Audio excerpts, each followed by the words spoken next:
welcome to At the Table.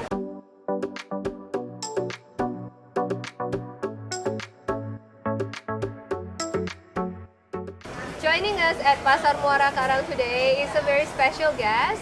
She is a very accomplished lady who has traveled the world. She is the German ambassador who has lived in many countries, including the United States, Pakistan, Thailand, and of course Indonesia. She is the first woman German ambassador to Indonesia. Please help me in welcoming Her Excellency Ina Lepel. Thank you so much for being here. It's a great pleasure for me, and I'm really enjoying this little outing this morning. I hope you had a great time at our wet market. Yes, just now. it's fascinating. I was really struck by the many different things, the incredible variety, for instance, of fish, but also of spices. I hope you haven't had your breakfast this morning. A little bit ahead, yeah. We'll get you full so you can try out different of our jajanan pasar. Looking forward. As appetizer, we have here our fried dough fritter. It's also called takwe, salad popia, kue bantal. Oi. Yeah, and then we have that on your side is gado-gado, Indonesian salad. So that's your gado-gado. You want to give it like a try, the one that you ordered. It's very spicy.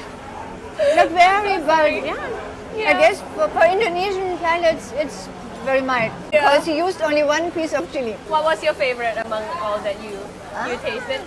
I really like the bihun because it reminds me of something we ate as teenagers when we first in Germany discovered food from Asia, and for some reason some producer of ready-made canned soup got bihun soup.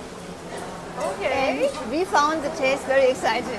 So maybe my love for this part of the world already started then when we had this amazing food. Wow, I'm very happy it became nostalgic for you in a way. Yes, right. Wow. Now tell me about German food. What is your favorite German food and what is the most similar thing you can find here in Indonesia? Well, German food is very heavy on the meat side, and we eat beef, pork, chicken, duck, some lamb also, but it's not so easy to find. And it tends to be a lot, especially if you eat in restaurants. Some restaurants like to impress their people with huge portions, which are impossible to finish.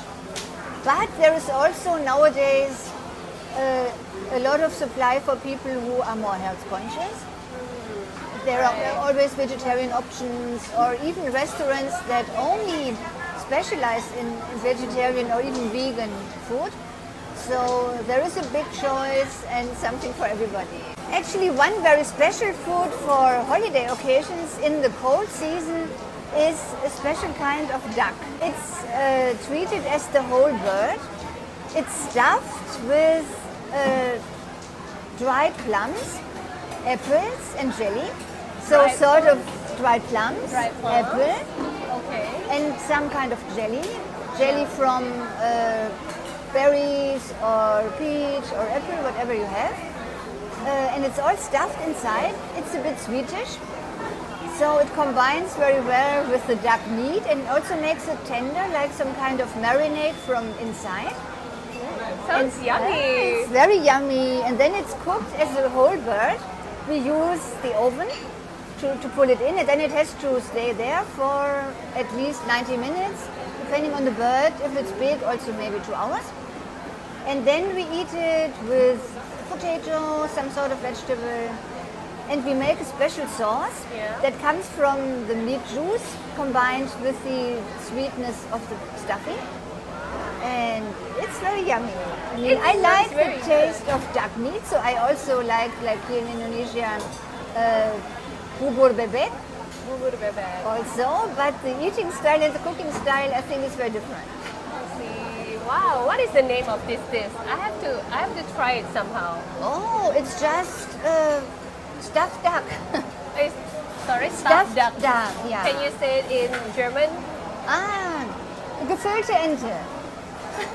Okay, I will try. So your travel has brought you to places, and what has it taught you so far? Well, I think it has taught me some kind of humility because people in different places manage much bigger challenges than we have in Germany. But mostly people cope, people manage, people have happy lives. Although, like in Pakistan, they have earthquakes, they have terrorism sometimes, but still they have happy family lives, they attach a lot of value to that and are very deep and hospitable people. There is a lot to learn from this experience where we in Germany think, oh my God, how can people manage? But yeah, they manage and they're happy and they're doing well. Would you say that people who are less fortunate are more thankful? Maybe, yes, because they really, I think having to go through a difficult time or to face some risks makes people take the bigger perspective and to be less worried about small things. You are the first woman German ambassador to Indonesia. For me, that's very inspirational. Yeah, it's very cool. And we have seen this role taken up by mostly men. So talk to us about your challenges while carrying your, running your job as a woman. Well, actually, now that I'm ambassador, I would say it's not a challenge, it's a plus. Because since it's still something unusual, people look at me maybe with extra attention or they think, oh, how interesting, a woman ambassador. I have the impression I'm sometimes treated more politely because when many men tend to be more polite to women than to other guys. So in that sense, I now experience it as a plus. In the earlier phases of career, we sometimes still had some more backward men in the service. Like when I applied for a job within the service, the section head asked me, you don't happen to have a child in childcare where you have to leave early to pick it up or so? And so that was still a consideration for them at the time. Nowadays, nobody would say such a thing because immediately everybody would say, oh, but that's discrimination. But like 25 years ago, it was still an issue that a section head was more worried about the efficiency of the section and wanting people to be available, ideally, 24/7, and not too much tied up with family obligations. Nowadays, we try to create more of a work-life balance, so this no longer happens, at least in the German forces. Okay, that's very good to know that actually gender equality has also improved in a way. Yeah, well, we're still not there. We only have 25% of our ambassadors' posts actually occupied by women because it takes a certain seniority. And when I started, we were only 15% in the batch. And that was considered a lot at the time. So we still have a way to go. And I think one also has to recognize that diplomacy is not the most family-friendly occupation because we move around all the time, all over the world, and not many spouses appreciate that because they have to give up their job. It's not good for the career to have all these interruptions. It's good for my career, but not for his career. So there is always a trade-off, and also children.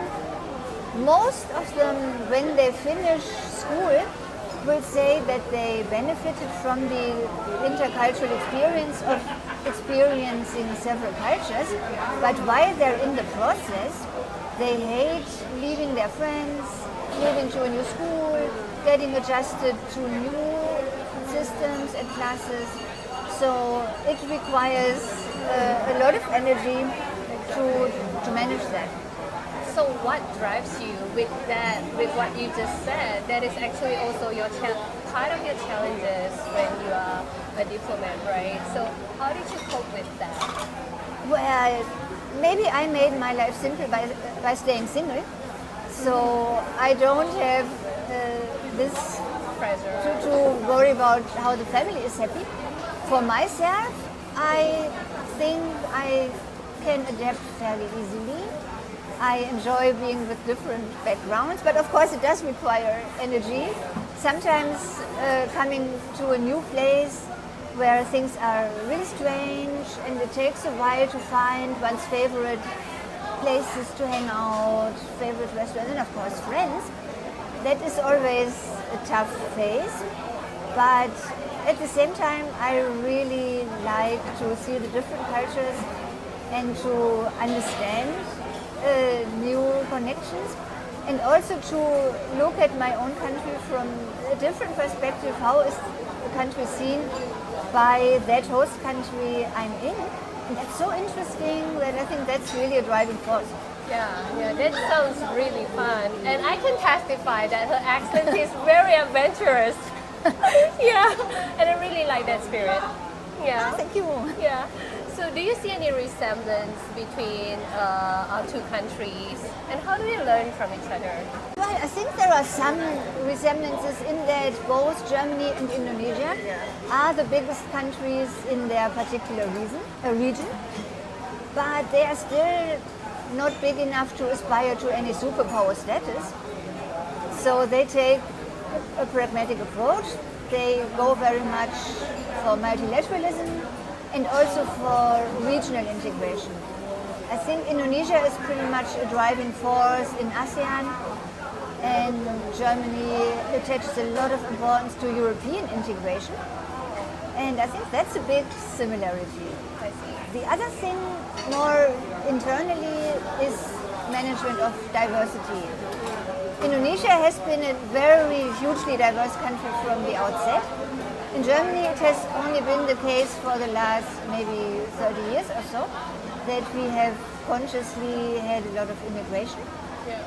So I think we can learn from Indonesia in terms of diversity management, having lots of different people but staying one still, and which is an amazing phenomenon. I think it's not something that once you achieve it, you can sit back and enjoy.